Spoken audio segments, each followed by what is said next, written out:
जब तक ये एक कोशिका थी तब तक ये प्रपिस्सु कोशिका यानी आर्ची स्पोरियल सेल कहलाती है। ठीक, जब इसमें विभाजन होता है तो दो कोशिकाएं बन जाती हैं। ऊपर की प्राथमिक भित्तीय कोशिका यानी कि प्राइमरी पेराइटल सेल कहते हैं इसको, ध्यान रखिएगा, अभी चित्र भेज देंगे फिर कह रहे हैं। और साथ में नीचे की जो कोशिका है वो प्राथमिक बीजाणु जनन कोशिका यानी प्राइमरी स्पोरोजीनस सेल कहलाती है। जैसा कि आप लोग जानते हैं प्राइमरी भित्तीय कोशिका आपकी एसेसरीज अंग बनाती है, जैसे कि उसमें अपन ने देखा था टेपजम बनाया था, मिडिल लेयर बनाया था जो आपके पॉलिन ग्रेन को पोषण कर रहा था। मेन जो बनता है वो बनता है प्राथमिक बीजाणु जनन कोशिका से।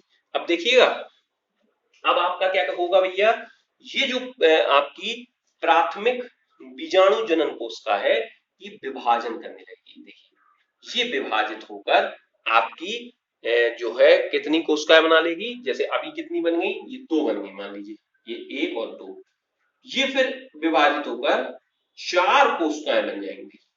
कैसी? There are 4 cell formed in megaspore. ये देखिए ये कितनी बन गई, ये चार कोशिकाएं आपकी बन जाती हैं।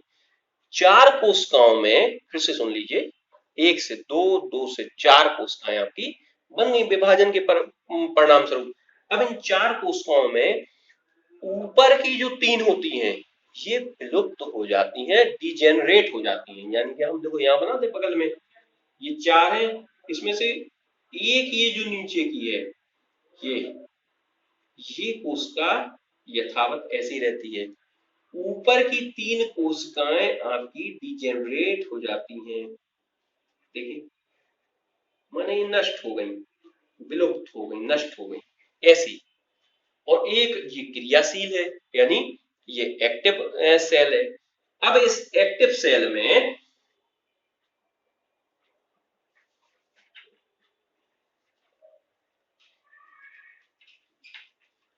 देखिए, अब इस एक्टिव सेल, ये मान लीजिए एक्टिव सेल है, ठीक। अब इस एक्टिव सेल में अर्धसूत्री विभाजन होगा, तो ये अभी एक केंद्रक है, अब कितने बन जाएंगे, इसके विभाजन के फलस्वरूप दो बन गए, दो से चार बन गए, चार से आठ बन जाते हैं। कितने बन जाते हैं? आठ केंद्रक बन जाते हैं। एक से दो, दो से चार, चार से आठ केंद्रक की एक संरचना बन जाती है। अब समझ में आ गया? जो चार कोशिकाएं बनी थी उसमें से तीन विलुप्त हो गई, एक क्रियाशील एक्टिव सेल रही। इस एक्टिव सेल में एक में इस केंद्रक में विभाजन होता है।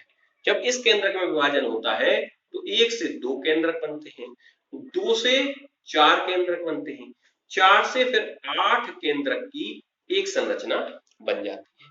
जब ये आठ केंद्रक बन जाते हैं विभाजन के फलस्वरूप, तब फिर इनमें इस प्रकार से इसका अरेंजमेंट होता है, इन केंद्रकों का अरेंजमेंट होता है। कोई बच्चे के अगर दिमाग में आया हो तो बहुत अच्छा है।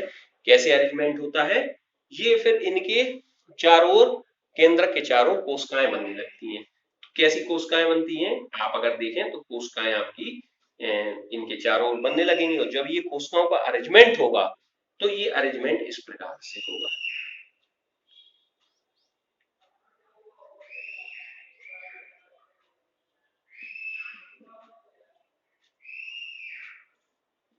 कुछ दिमाग में आया? यही जो अरेंजमेंट के बाद इसमें आपके सात कोशिकीय संरचना बन जाती है। देखिए कोशिकाएं सात हैं, क्यों? क्योंकि जो केंद्रक हैं इनमें अलग अलग एक एक कोशिका बन जाती है, लेकिन दो जो केंद्रक होते हैं उनके बीच में एक ही कोशिका का निर्माण होता है, जिसे द्वितीयक केंद्रक कहते हैं। अब इस संरचना का नाम बताइए। ये जो संरचना बनी ये क्या बनी? ये संरचना बन गई भ्रूण कोश। कौन सी बन गई? एम्ब्रियो सैक बन गई। क्या बन गई? एम्ब्रियो सैक आपकी संरचना बन गई। इसी एम्ब्रियो सैक को अपन 7 सेल्ड 8 न्यूक्लिएटेड स्ट्रक्चर बोलते हैं। अब इसमें एक मुख्य संरचना होती है जिसे अपन बोलते हैं अंडकोशिका। देखिए ये अंडकोशिका, ये आपकी अंडकोशिका है। यही अंडकोशिका क्या है? मादा युग्मक है। क्या है? फीमेल आपका जो है गेमीट मादा युग्मक होती है। जब अब अपन ने देखो दोनों बना लिए, वहां पर अपन ने परागकण बना लिया था, परागकण के अंदर क्या बनाया था अपन ने बताओ, मेल गैमीट्स बना लिए थे। यहाँ पर अपन ने भ्रूणकोश बना लिया, उसके अंदर अपन ने फीमेल गैमीट बना लिया। जब मेल गैमीट बन गए, फीमेल गैमीट बन गए, तो अब उनके बीच में निषेचन होगा। ये हम बताएंगे कैसे निषेचन होगा।